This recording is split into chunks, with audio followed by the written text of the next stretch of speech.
ចាំទទួលដីកាពីតុលាការទៅឡានបងគ្រាន់តែចង់ឲ្យអូនទុកឱកាសឲ្យបងម្ដងទៀត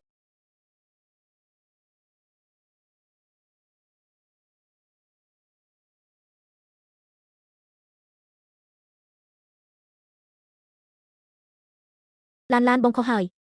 សូមអូនចេញមកជួបបងបន្តិចមកសូមអូនអភ័យទោសឲ្យបងវៀងទៅតាមច្រកក្រោយទៅគេមករំខានអូនរាល់ថ្ងៃចឹងប្តឹងប៉ូលីសទៅទុកឲ្យគេឈួតចោះចាំតែដីកាតុលាការធ្លាក់ដល់ដៃគេលែងមកហើយ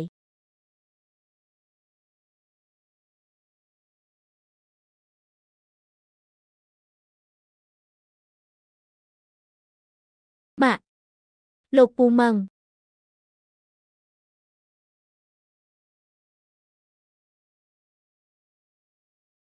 ឡានបងនឹកកូនព្រោះចង់មកមើលកូនតើថ្ងៃក្រោយបើចង់ជួបត្រូវណាត់ជាមួយជំនួយការខ្ញុំជាមុនខ្ញុំនឹងឲ្យគេជូនកូនទៅជួបលោកជួយរកកន្លែងស្នាក់នៅថ្មីឲ្យខ្ញុំមួយផងម៉ាក់កូនជាអ្នកខុសថ្ងៃក្រោយកូនលែងប្រាប់ប៉ាថាយើងនៅឯណាទៀតហើយ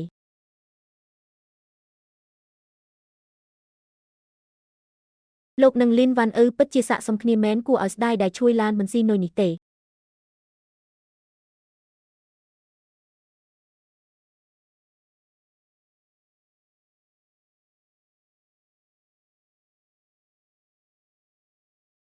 អូនមិនសូវស្រួលខ្លួនសោះ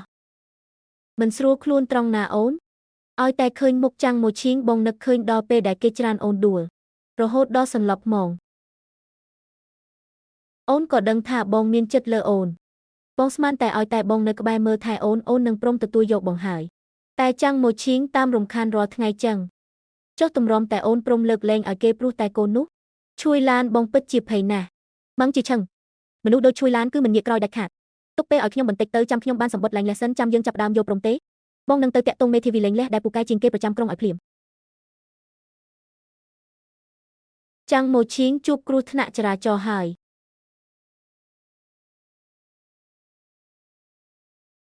ចង្វាក់បេះដូងសម្ពាធឈាមដង្ហើមគឺធម្មតាទាំងអស់លោកអកចាំងឈប់ធ្វើពុតទៅលោកមិនងាយងាប់ទេឡានបងបើកលឿនពេកក៏ជ្រុលទៅបុកកបាំងផ្លូវពេលនោះបងស្មានតែបងស្លាប់បាត់ទៅហើយបងគ្រាន់តែចង់ជួបមុខអូនម្ដងទៀតប៉ុណ្ណោះលោកអកចាំងអំបញ្ញមិញខ្ញុំទៅតែទៅសុំរបាយការណ៍ពិនិត្យសុខភាពលោកទាំងអស់ហ៊ានធ្វើពុតជាឈឺនៅមុខពេទ្យលោកពិតជាល្ងងគ្មានគូប្រៀបមែននេះក៏คล้ายដែរមែនទេលោកលេងល្បិចនេះគឺដើម្បីចង់ឲ្យខ្ញុំអង្គុយយំកាន់ដៃលោកហើយអង្វរថាកុំឲ្យលោកស្លាប់មែនទេឡានបងពិតជារកនឹកវិធីផ្សេងដើម្បីឲ្យអូនព្រមមើលមុខបងលែងឃើញហើយភ្ញាក់រលឹកខ្លះនៅលោកអកចាំងយកដល់មុខកូនខ្ញុំចេះតែទុកមុខឲ្យលោកហើយតែមើលទៅលោកដូចជាមិនចង់បានមុខសោះស្ទុះចេញទៅបើនៅតែហ៊ានមករំខានខ្ញុំទៀតខ្ញុំនឹងបញ្ជូនលោកទៅកំដរនាងលីនវ៉ាន់អ៊ឺមិនខាន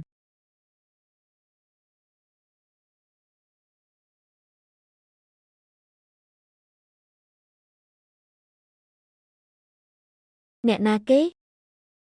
ម៉ូឈីងគឺអូនបងអាចមកជួបអូនបានទេ